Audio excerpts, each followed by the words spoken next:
हमारे आसपास different kind के ऑर्गेनिज्म जैसे प्लांट्स, एनिमल्स और भी अलग अलग प्रकार के ऑर्गेनिज्म प्रेजेंट होते हैं। अगर हमारे पास इन सभी ऑर्गेनिज्म की प्रॉपर इंफॉर्मेशन हो, जानकारी हो, तो हम इन सभी ऑर्गेनिज्म का यूज़ अलग अलग फील्ड में कर सकते हैं। ये हमारे लिए काफ़ी बेनिफिशियल साबित हो सकते हैं।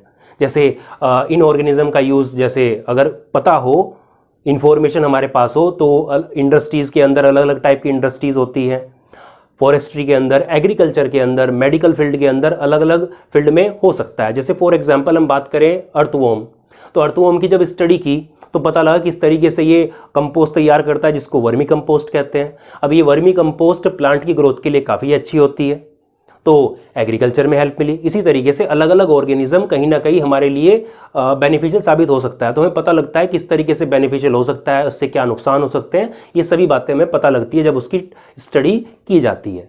तो जब स्टडी करते हैं तो इसीलिए हम क्या करते हैं, ग्रुप्स में, यानी कि ऑर्गेनिज्म को क्लासीफाई करते हैं। तो हम ये कह सकते हैं कि जो ऑर्गेनिजम्स हैं, इनकी स्टडी को सिंप्लीफाई करने के लिए इनके फीचर्स के अकॉर्डिंग, इनके करेक्टर्स के बेसिस पर इन ऑर्गेनिज्म को अलग अलग ग्रुप्स में, अलग अलग कैटेगरी में डिवाइड किया जाता है। ठीक है, इसी को हम क्लासिफिकेशन या इसी के लिए वर्ड यूज कर सकते हैं टैक्सोनॉमी। तो पिछले कुछ सालों में जो बायोलॉजिस्ट हैं, उन्होंने कुछ टेक्निक्स, कुछ मेथड्स डेवलप किए हैं जिनके द्वारा टैक्सोनॉमिक स्टडीज में हेल्प मिलती है। ये कुछ साधन हो सकते हैं, तो इन्हीं को क्या बोलते हैं, टैक्सोनॉमिकल एड्स बोलते हैं। एड्स का मतलब साधन, जिसकी हेल्प से आप क्या कर सकते हैं, किसी ऑर्गेनिज्म को पहचान सकते हैं कि ये किस ग्रुप का है, किस कैटेगरी का है, इसके फीचर्स क्या हैं, किस तरीके से हमारे लिए बेनिफिशियल हो सकता है या नुकसानदायक हो सकता है। तो वो साधन होते हैं, टैक्सोनॉमिकल एड्स कहलाते हैं। जैसे आपके पास में एक फ़ोन डिक्शनरी है, फ़ोन डायरेक्टरी है, उसके अंदर पूरे अलग अलग डिपार्टमेंट के नंबर दिए हुए हैं। तो वहाँ से आपको क्या भाई, अलग अलग आपको जाना नहीं पड़ेगा नंबर लेने के लिए, तो आप वहाँ से उस डायरेक्टरी से आप ले सकते हो कि अलग अलग किस डिपार्टमेंट का नंबर क्या है। तो आपके लिए वो साधन है, एक टूल हुआ वो डायरी। तो ऐसे ही टैक्सोनॉमिकल एड्स होते हैं। ये टैक्सोनॉमिकल एड्स कोई बुक हो सकती है, कोई पार्क हो सकता है, या फिर कोई स्पेसीमैन भी हो सकता है। ठीक है, अब स्पेसीमैन क्या होता है, अगर नहीं पता है तो बता देता हूँ। स्पेसीमैन, तो स्पेसीमैन्स क्या होते हैं कि ये कोई प्लांट या एनिमल का कोई पार्ट हो सकता है, या पूरा एनिमल या प्लांट भी हो सकता है। ठीक है, जिसको क्या करते हैं हम फ्यूचर में रेफरेंस के लिए अपने पास रख लेते हैं। जैसे हमने कोई प्लांट का कोई पार्ट लिया और उसको प्रिजर्व करके, कि वो सड़े ना, गले ना, इस तरीके से हमने प्रॉपर तरीके से उसको स्टोर करके रख दिया, तो वो क्या हुआ, हमारा स्पेसीमैन हुआ। अब ये स्पेसीमैन आपके ड्राई भी हो सकते हैं और ये वेट भी हो सकते हैं। ठीक है, स्पेसीमैन को प्रिजर्व ड्राई तरीके से, जैसे दांत वगैरह है, आपने म्यूजियम में देखा होगा, टीथ वगैरह हैं, स्केलेटन है, तो ड्राई फॉर्म में रख सकते हैं। वेट में आपने अपनी बायो लैब के अंदर देखा हो, कभी बायो लैब में गए हो तो वहाँ पे एक जार वगैरह आपने देखे हो इस तरीके से। तो जार के अंदर क्या रखे रहते हैं, आपने देखा हो कि जार में एक लिक्विड भरा हुआ होता है, उसमें कोई एनिमल वगैरह या प्लांट इस तरीके से डूबा रहता है। तो ये क्या है, ये वेट मतलब गीली फॉर्म में है। ठीक है, ये सॉल्यूशन के अंदर रखते हैं। तो ये क्या है, ये प्रिजर्वेटिव सॉल्यूशन होते हैं, प्रिजर्वेटिव सॉल्यूशंस होते हैं। जैसे फॉर एग्जांपल जो मोस्टली यूज होता है वो है फॉर्मेलिन यूज होता है, जिससे कि ये जो ऑर्गेनिज्म, चाहे वो प्लांट हो या एनिमल हो, जिसको स्टोर करके रखा हुआ, प्रिजर्व करके रखा हुआ है, वो उसका डिग्रेडेशन नहीं हो पाता, मीन्स वो खराब नहीं हो पाएगा, तो लंबे टाइम तक ही चल जाते हैं। ठीक है, तो इस तरीके से तो क्या होता है, स्पेसीमैन आपके ड्राई और वेट हो सकते हैं। स्पेसीमैन का मतलब कि वो प्लांट या एनिमल हो सकता है या उसके पार्ट्स हो सकते हैं, जो कि रेफरेंस के लिए रखे जाते हैं अपने पास लैब के अंदर या किसी इंस्टीट्यूट के अंदर रखे हुए जाते हैं, जिनके हेल्प से हमें ऑर्गेनिजम्स के बारे में पता लगता है कि किस तरीके का एक्चुअल में ऑर्गेनिज्म हो सकता है। तो यहाँ पर हम बात करेंगे जो टैक्सोनॉमिकल एड्स हैं। तो टैक्सोनॉमिकल एड्स में हमारे जैसे herbarium, museum, botanical gardens, zoological park, जिनको जूस भी कहते हैं, ठीक है, और कीज, ये आते हैं। तो इसके अंदर हर्बेरियम और म्यूजियम ये कैसे हैं, ये डेड टाइप के हैं। डेड टाइप के मतलब इसमें प्लांट और एनिमल को या उनके स्पेसीमैन को क्या करते हैं, प्रिजर्व करके रखा जाता है डेड फॉर्म में। और बॉटनिकल गार्डन और जूलॉजिकल पार्क कैसे, लिविंग में। तो यहाँ पे प्लांट या एनिमल जो भी इसके अंदर आएंगे उनको लिविंग स्टेट में रखा जाता है, जिंदा रखा जाता है उनको। ठीक है, तो एक एक करके इनको देखते हैं। सबसे पहले बात करते हैं हर्बेरियम की। जैसे एक लाइब्रेरी होती है, लाइब्रेरी के अंदर बुक्स प्रॉपर एक तरीके से अरेंज की जाती है, रैक में अलग अलग रखी जाती है, एक सीक्वेंस में रखी जाती है। ऐसे ही हर्बेरियम भी एक ऐसा हाउस है, एक ऐसी जगह है जहाँ पर प्लांट के स्पेसिमेन को एक फाइल के अंदर, एक शीट मतलब पेपर के ऊपर चिपकाकर उसकी फाइल बनाकर उसको रखा जाता है। तो क्या है कि एक्चुअल में क्या है कि it is the house of collected plant specimen. भाई हर्ब से पता चला, हर्ब का मतलब क्या होता है, पौधे, प्लांट्स होता है। तो ऐसा हाउस है, ऐसा जगह है कि जहाँ पर प्लांट स्पेसिमेन को रखा जाता है। अब प्लांट स्पेसिमेन को किस तरीके से रखा जाता है यहाँ पर, ठीक है, जैसे प्लांट स्पेसिमेन में उसका कोई फ्लावर हो सकता है, लीफ हो सकती है, पूरा पूरा प्लांट भी हो सकता है। तो प्रिजर्व करके शीट के ऊपर चिपका कर, पेपर के ऊपर चिपका के रखा जाता है। तो चिपकाने के लिए सबसे पहले क्या किया जाता है, उसको ड्राई किया जाए, सुखाया जाएगा, प्रेस किया जाता है उसको, ठीक है। जैसे जैसे आपने क्या किया, जैसे कभी आपने कोई फूल वगैरह अपनी बुक के अंदर रखा हो बीच में, तो कुछ 1-2 महीने बाद जब याद आता है देखते हैं उसको, तो बिल्कुल वो बिल्कुल फ्लैट दिखता है, सूखा हुआ लगता है, फ्लैट दिखता है। तो कुछ उसी तरीके से क्या किया जाता है, उसको सुखाया और प्रेस किया जाता है। इसके लिए आप ब्लोटिंग पेपर का यूज़ कर सकते हैं, या जो न्यूज़पेपर होते हैं नॉर्मल, उसका भी न्यूज़पेपर लिया, उसके बीच में रखा और किसी बुक, हैवी बुक है या कोई हैवी ऑब्जेक्ट है, उसके अंदर उसको रख देते हैं, जिससे वो कुछ टाइम बाद सूख जाता है और वो प्रेस भी हो जाता है। बीच में अगर ज़रूरत पड़े तो वो पेपर जो है उसको बार बार बदला भी जा सकता है, ठीक है, जब तक वो सूखे ना तरीके से। और फंगस वगैरह या किसी डिग्रेड होने से बचाने के लिए कुछ केमिकल वगैरह का यूज़ भी कर सकते हैं, जिससे वो ख़राब ना हो। तो ड्राई और प्रेस किया जाता है। ड्राई प्रेस करने के बाद उसको जो शीट होती है, ठीक है, पेपर की शीट होती है, उसके ऊपर क्या कर देते हैं, उसको चिपका देते हैं, उसको पेस्ट कर देते हैं, ठीक है। पहले ड्राइड किया, ड्राइड, प्रेसिंग, और उसके बाद में फिर क्या किया, उसको प्रिजर्व कर दिया शीट के ऊपर। तो जो शीट होती है पेपर की, जैसे मान लीजिए शीट है, ये पेपर की शीट है, इसके ऊपर क्या किया हमने, कोई प्लांट है तो इस तरीके से हमने उसके पार्ट को, मान लीजिए लीफ है अलग अलग, तो हमने उसको ऐसे चिपका दिया। चिपकाने के लिए सेलो टेप का यूज़ करते हैं, लेकिन मोस्टली प्रेफर किया जाता है गम वगैरह का यूज़ किया जाए, ठीक है। इसको ऐसे चिपका दिया। चिपकाने के बाद में इस पे क्या करते हैं, कुछ इन्फॉर्मेशन लिखी जाती है, कुछ इन्फॉर्मेशन लिखी जाती है। ये इन्फॉर्मेशन जनरली देखा जाता है कि पेपर के राइट हैंड कॉर्नर पे, लोअर साइड पे अधिकतर केसेस में लिखी जाती है यहाँ पर, ठीक है। इस पेपर का, पूरे पेपर का साइज भी एक क्या नाम, स्टैंडर्ड साइज होता है, जिसमें जो इसकी हाइट होती है लगभग कितनी, 42 सेंटीमीटर, और जो विड्थ होती है, जो चौड़ाई है इसकी विड्थ है, वो कितनी 29 सेंटीमीटर होती है। इंचेस में अगर बात करते हैं तो चौड़ाई कितनी आ जाएगी यहाँ पर, 11.5 इंटू 16.5 सेंटीमीटर ये आ जाएगी इसकी, ये चौड़ाई आ जाएगी और ये लंबाई आ जाएगी ऊपर, यानी कि इसकी ऊंचाई आ जाएगी, जो भी है, ठीक है, इस तरीके से। तो ये क्वेश्चन कई बार कभी कभी पूछ लेते हैं कि जो हर्बेरियम में जो शीट यूज़ करते हैं उसका एक्चुअल में साइज़ क्या है। तो आपको याद रखना है कि सेंटीमीटर में कितना है, 42 इंटू 29 सेंटीमीटर, और इंचेस में ये रहा, ठीक है। इस तरीके से करते हैं। दूसरी बात, जो क्वेश्चन मेन बनता है इसके अंदर, वो बनता है कि इस शीट के ऊपर जो लिखा जाता है वो क्या क्या चीज़, इन्फॉर्मेशन इसके ऊपर लिखी जाती है। तो चिपका दिया, चिपकाने के बाद में इसके ऊपर कुछ इन्फॉर्मेशन लिखी जाती है। जैसे यहाँ पे लिखा जाता है date of collection, date of collection यानी कि कब कलेक्ट किया, मान लीजिए 1 जनवरी 2021 में कलेक्ट किया गया है, ठीक है। उसके बाद में आ जाएगा place of collection, place of collection यानी कि कहाँ से कलेक्ट किया, मान लीजिए देहरादून से कलेक्ट किया, फॉरेस्ट रिसर्च इंस्टीट्यूट के अंदर हमने कोई प्लांट देखा, वहाँ से हमने कलेक्ट किया, तो उसका एड्रेस वगैरह वहाँ पे लिख दिया कहाँ से कलेक्ट किया, ठीक है। तो डेट, आपको डेट बता रही है किस मौसम में, वहाँ से पता लग जाएगा। प्लेस ऑफ कलेक्शन आ जाएगा, उसका फिर आ जाएगा कि भाई उसका इंग्लिश नेम क्या है, इंग्लिश में उस प्लांट को क्या कहते हैं, इंग्लिश नेम क्या है उसका, वो आ जाएगा, ठीक है। उसका वर्निकुलर नेम यानी कि लोकल नेम, या फिर बोल सकते हैं कॉमन नेम क्या है उसका, वो आ जाएगा। अगर कॉमन नेम है उसका, लोकल नेम जो आसपास के एरिया में उसको बोलते हैं, अगर वो है तो वो आ जाएगा, नहीं है तो हटा दीजिए इसको, ठीक है। उसके बाद इसका बॉटेनिकल नेम आ जाएगा, ठीक है, बॉटेनिकल नेम क्या है वो आ जाएगा इसका, ठीक है। उसके बाद प्लांट किस फैमिली का है ये लिख देते हैं कि फैमिली क्या है, और कलेक्टर्स नेम, किसने कलेक्ट किया, ठीक है, किस पर्सन ने कलेक्ट किया उसका नाम लिखा जाता है। तो ये कुछ और भी इंफॉर्मेशन हो सकती है, मेन इंफॉर्मेशन है जो यहाँ पर लिखी जाती है। तो एक पेपर इस तरीके से तैयार हो जाता है। तैयार करने के बाद में ऐसा ही दूसरा पेपर तैयार करते, तीसरा, इस तरीके से एक फाइल तैयार होती है। इस फाइल को जब इस तरह की बहुत सारी फाइलें तैयार होती है तो एक लाइब्रेरी की तरह रूम होता है, वहां पर उसको रख दिया जाता है। ठीक है, इस तरीके से एक हर्बेरियम फाइल तैयार हो जाती है। अब बात ये आती है कि इस हर्बेरियम का जो ये हाउस है पूरा लाइब्रेरी की तरह, इसका एक्चुअल में फायदा क्या है? तो ये क्विक रेफरल सिस्टम प्रोवाइड करता है, provide quick referral system, provide quick referral system in taxonomic studies. जो टैक्सोनॉमिक स्टडी की जाती है उसके अंदर quick referral system. Quick referral system का मतलब क्या है? जैसे मान लीजिए कि आपको टीचर ने कुछ क्वेश्चंस दिए, आपको क्या है, आप ढूंढने गए तो टाइम लगेगा, तो आपके पास में एक गाइड है, एक सॉल्यूशन की बुक है, आपने उठाया सीधा देख लिया उसके अंदर कि आपको सीधा एकदम से क्या मिले, उसके आंसर मिल गए, आपको परेशानी नहीं हुई, सीधा आपको आंसर मिले।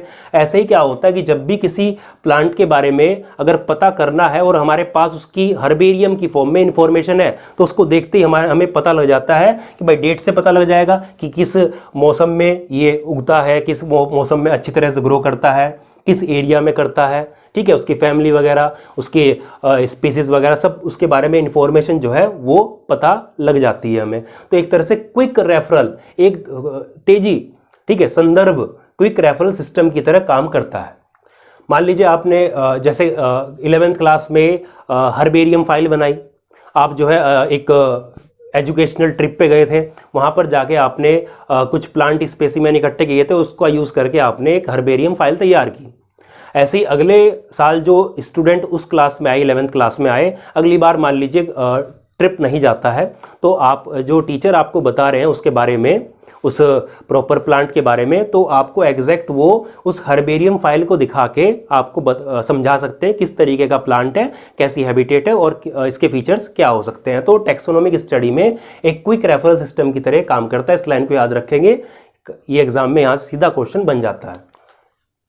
उसके बाद में और अगर बात करते हैं तो हर्बेरियम से जो फ्लोरा है, जो पर्टिकुलर एरिया का जो फ्लोरा है, ठीक है, उसके बारे में हमें पूरी जानकारी मिलती है कि किस एरिया में, किस मौसम में, साल के किस टाइम पर वो प्लांट अच्छी तरीके से ग्रो करता है।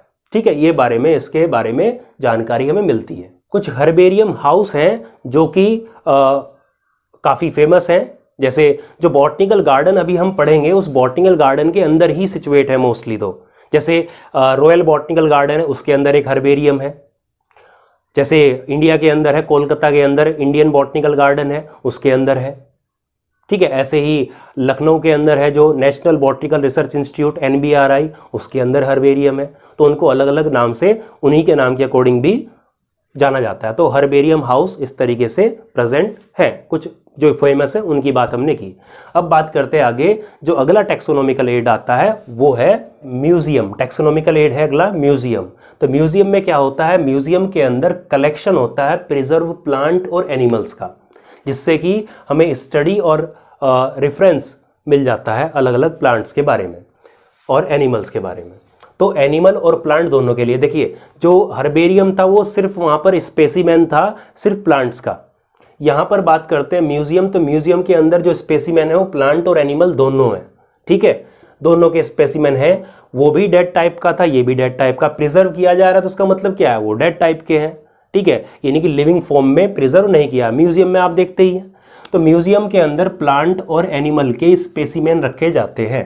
और स्पेसिमेन हमने बोला कि जो स्पेसिमेन रखे जा रहे हैं, ठीक है, स्पेसिमेन्स रखे जा रहे हैं, और स्पेसिमेन कैसे हैं? ये ड्राई भी हो सकते हैं और वेट भी हो सकते हैं, हमने बताया था। ठीक है, ड्राई के अंदर जैसे कोई दांत वगैरह हो सकता है, स्केलेटन हो सकते हैं। ठीक है ना। वेट के अंदर बताया था कि किसी सॉल्यूशन के अंदर प्रॉपर ऑर्गेनिज्म के पार्ट या फिर पूरा पूरा ऑर्गेनिज्म को रखा जा सकता है।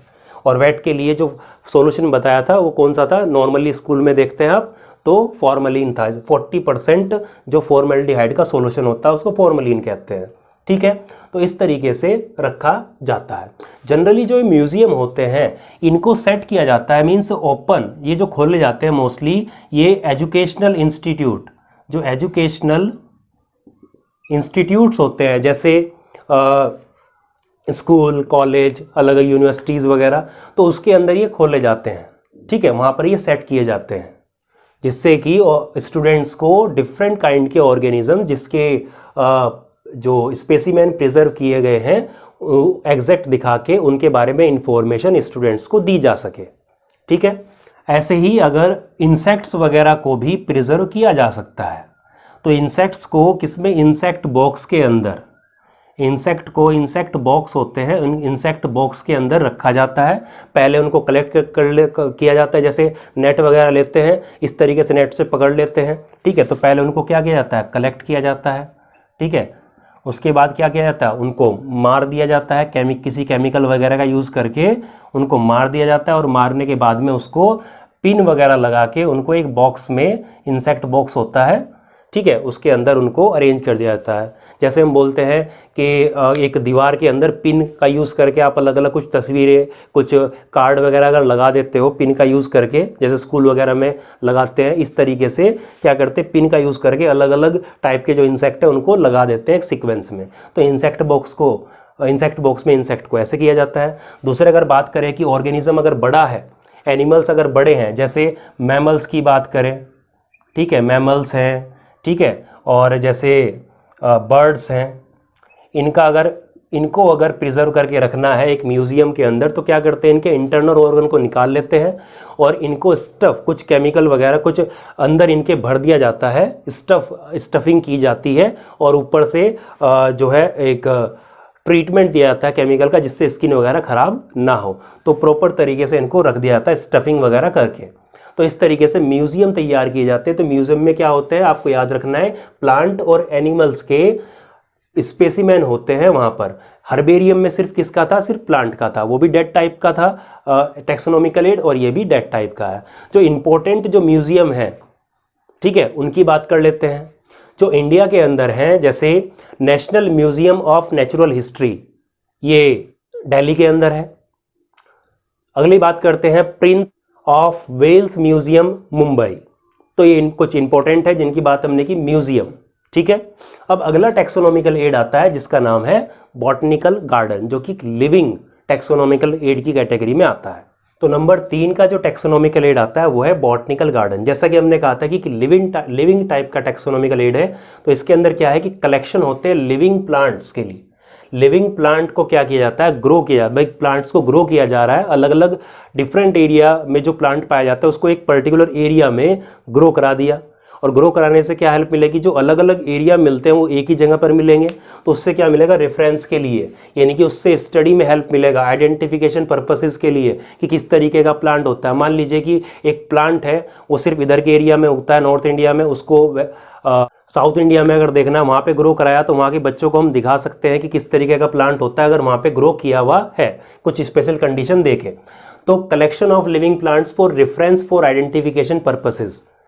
ठीक है, रेफरेंस, वही जो रेफरेंस की बात क्या है कि जिसको देख के आपको पता लगता है कि एक्चुअल में वो किस तरह का लगता है। संदर्भ, जैसे गाइड होती है जिसमें सॉल्यूशन लिखे होते हैं क्वेश्चन के, तो डायरेक्ट आपको आंसर मिल जाता है। इसी तरीके से आपको पता लग जाता है कि उसके फीचर्स कैसे हैं, कैसे उसका जो बिहेवियर है, किस क्लाइमेट में उगता है, इस तरीके से सब आपको पता लग जाते हैं।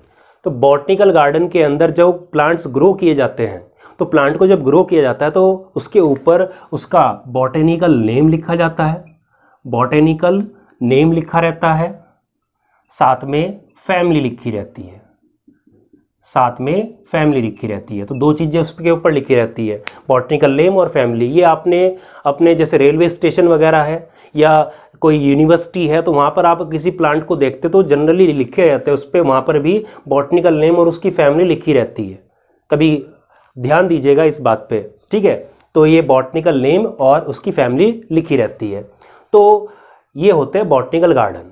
और इस तरह के बॉटनिकल गार्डन जहाँ पर स्पेशली ट्री और श्रब्स, ठीक है, बड़े बड़े ट्री और श्रब्स ही उगाए जाते हैं, छोटे छोटे पौधे ना उगाए जाएं, ठीक है। मेनली ध्यान किस पे हो, ट्री और श्रब्स पे हो। तो उसके लिए जो वर्ड यूज करते हैं उसके लिए करते हैं आर्बोरेटम। याद रखिएगा, आर्बोरेटम इंपॉर्टेंट है, आर्बोरेटम। अब यहाँ से जो क्वेश्चन जो आपका बनता है मोस्टली वो बनते हैं आपके जो नाम पूछ लिए जाते हैं कि ये डिफरेंट काइंड के नाम पूछे जाते हैं कि बॉटनिकल गार्डन किस सिटी में है, किस कंट्री के अंदर है, इस तरीके से पूछ लेते हैं। तो सबसे पहला आ रहा है रॉयल बॉटनिकल गार्डन, जो कि क्यों लंदन के अंदर है। इंडिया की बात करें तो इंडिया के अंदर जो सबसे बड़ा है वो है Indian botanical garden, Howrah Kolkata के अंदर, ठीक है, जिसको 1787 में स्टेबलाइज किया गया था। उसके बाद में जो इंपॉर्टेंट जो आजकल एग्जाम में पूछा जा रहा है वो है NBRI, national botanical research institute, जिसको नेशनल बॉटनिकल गार्डन भी कहते हैं। ये कहाँ है? लखनऊ के अंदर है। उसके बाद लेलॉयड बॉटनिकल गार्डन दार्जिलिंग और लाल बाग गार्डन बेंगलोर।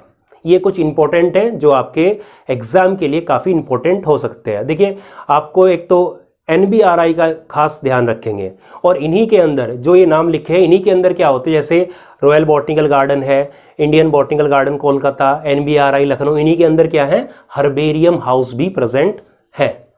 और पहला जो बॉटनिकल गार्डन जो स्टेबलाइज किया था वो थियोफ्रेस्टस ने किया था, जिनको फादर ऑफ बॉटनी भी कहा जाता है। अगला जो टैक्सोनॉमिकल एड आता है वो है जूलॉजिकल पार्क। तो जूलॉजिकल पार्क ये भी एक लिविंग टाइप का एड है। तो इसमें क्या करते हैं कि wild animals are kept in protected environment under human care. तो यहाँ क्या करते हैं भाई, जू वगैरह आपने देखे ही है, तो अलग अलग जगह से क्या करते हैं, एनिमल्स को लेके आते हैं और एक प्रोटेक्टेड इन्वायरमेंट में वहाँ पे रखते हैं, ह्यूमंस केयर के अंडर, ठीक है। वहाँ पे आदमी वगैरह उनका ध्यान रखते हैं। स्पेशली वो स्पीसीज भी यहाँ पे रखी जाती हैं जो एंडेंजर्ड, जो विलुप्त होने वाली हैं, तो उनका ध्यान भी यहाँ पर रखा जाता है। वहाँ पर ये ब्रीडिंग करते हैं, इनकी जनसंख्या बढ़ाई जाती है जो एंडेंजर्ड होती है।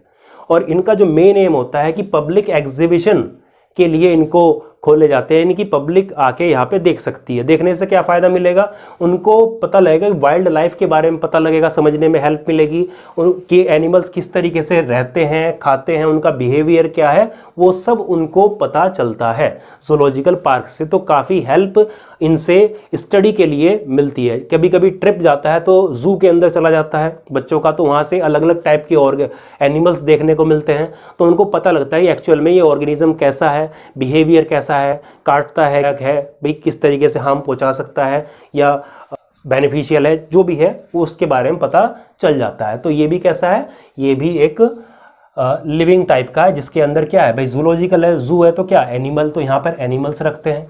हर्बेरियम में प्लांट था लेकिन डेड फॉर्म में था, म्यूजियम में प्लांट और एनिमल दोनों थे लेकिन डेड फॉर्म में था, बॉटनिकल गार्डन में प्लांट थे लिविंग फॉर्म में, जूलॉजिकल में एनिमल्स हैं वो लिविंग स्टेट में है। तो ये थे जूलॉजिकल पार्क। कुछ इंपॉर्टेंट जो जूलॉजिकल पार्क हैं, क्रूगर जो कि साउथ अफ्रीका के अंदर है, ये लार्जेस्ट जूलॉजिकल पार्क है।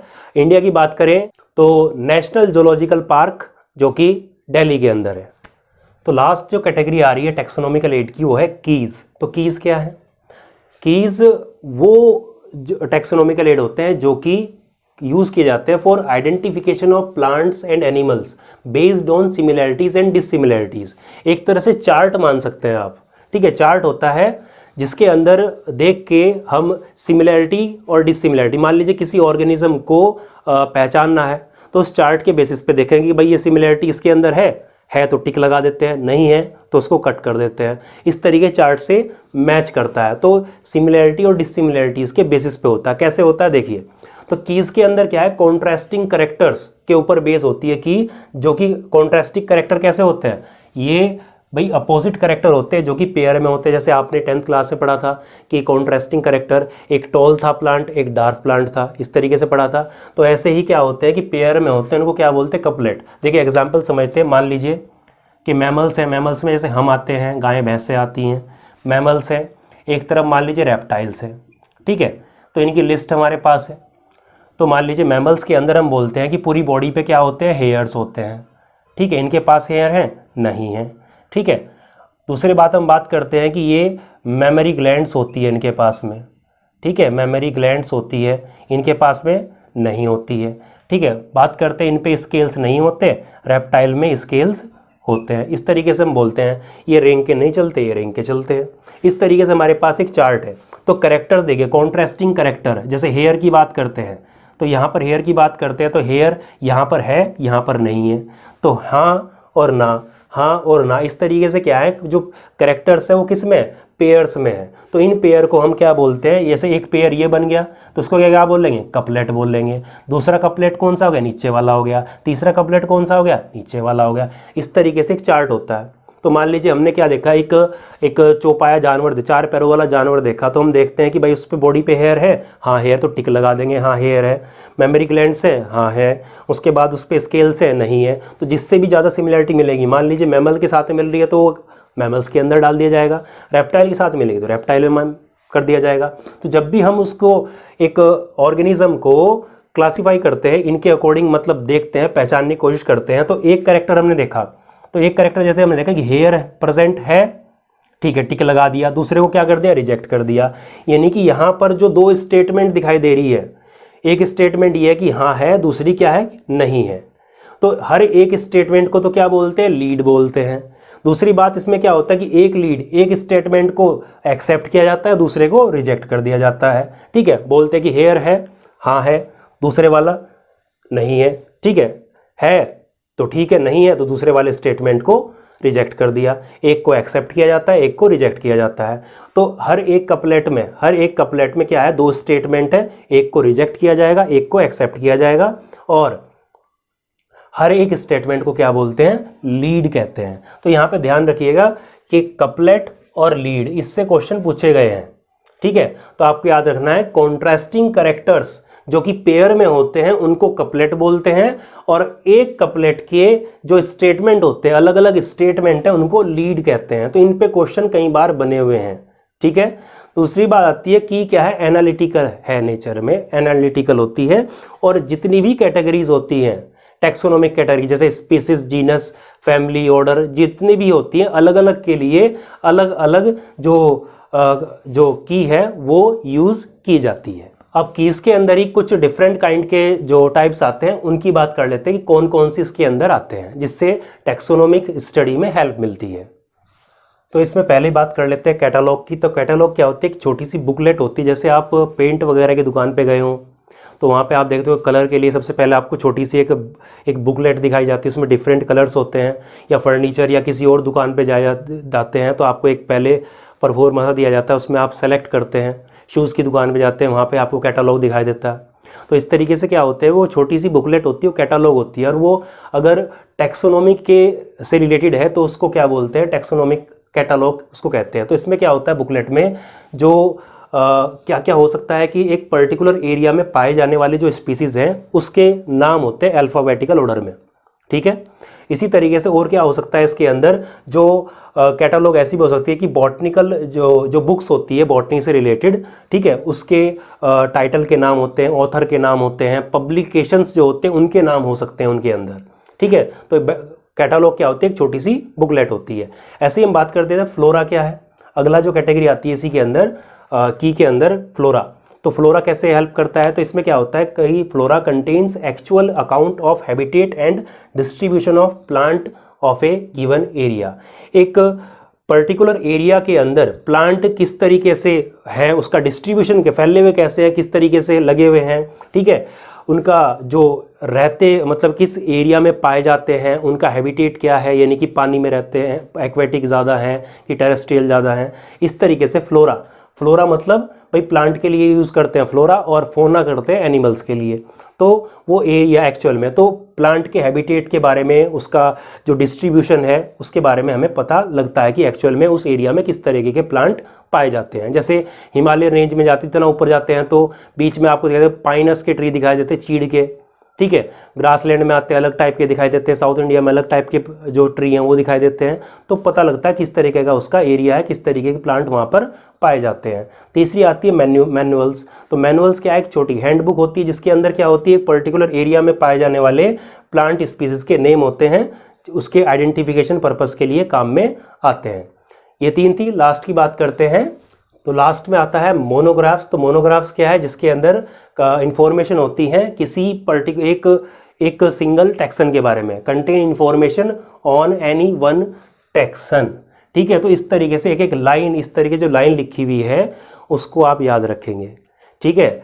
इस तरीके के क्वेश्चन डायरेक्ट लाइन से बन जाते हैं। इसके लिए मैं ये भी कहूँगा एनसीईआरटी पढ़ें और लास्ट में एनसीईआरटी के अंदर जो समरी दी होती है समरी को पढ़ें। समरी के अंदर भी आपको ये कम से कम ये आइडिया लगता है कि इंपॉर्टेंट चीज़ें चैप्टर के अंदर क्या है, तो वो पढ़ें। लास्ट में क्या है कि ये पूरी वीडियो इस चैप्टर की देखने के बाद में, जो 4 पार्ट है सबको देखने के बाद में आप जो है एनसीईआरटी पढ़ें और एनसीईआरटी के बाद में वीडियो के डिस्क्रिप्शन में जाएं, वहाँ पर आपको एक लिंक मिलेगा, उस पर क्लिक करेंगे तो आपको एक इस चैप्टर से रिलेटेड एमसीक्यू क्वेश्चंस जो हैं मल्टीपल चॉइस क्वेश्चन है वो आपको दिखाई देंगे, तो टेस्ट की फॉर्म में मिलेंगे। आप वहाँ पर टेस्ट दीजिए, उन क्वेश्चंस को कीजिए, आपके चैप्टर काफ़ी अच्छे से क्लियर हो जाएगा। यहाँ पे ये चैप्टर ख़त्म होता है। कोई भी डाउट हो तो आप कमेंट करें, आपको आंसर मिलेगा।